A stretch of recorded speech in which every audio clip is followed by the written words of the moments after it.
ուղղությամբ եւ ամբողջական հասկանանք։ Շնորհակալություն, հաջորդ հարցը հանրային հաղորդման։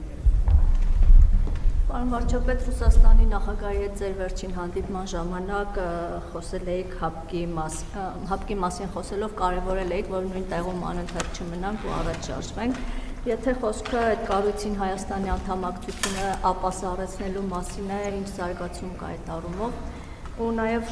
մյուս կողմից էլ դուք առաջ շարժվելու մասին եք խոսում, բայց գործարարների շրջանում տեղեկություններ կան, մտահոգություններ կան, որ Ռուսաստանը որոշել է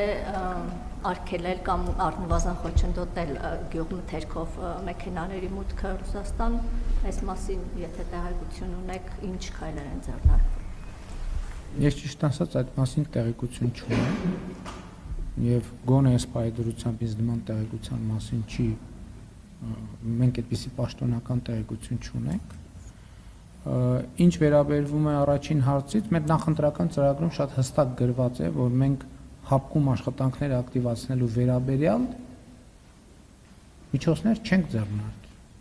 Այսինքն ձեր ասած ապասառեցումը չի նախատեսվում։ Մենք դե յուրե եւ վերջնականորեն դուրս կգանք հապկից, թե դուրս չենք գա,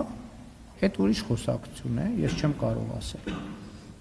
Եվ հետեւաբար կգործենք ըստ իրավիճակի։ Նույն տեղում չմնալը վերաբերվում էր հարաբերություններին։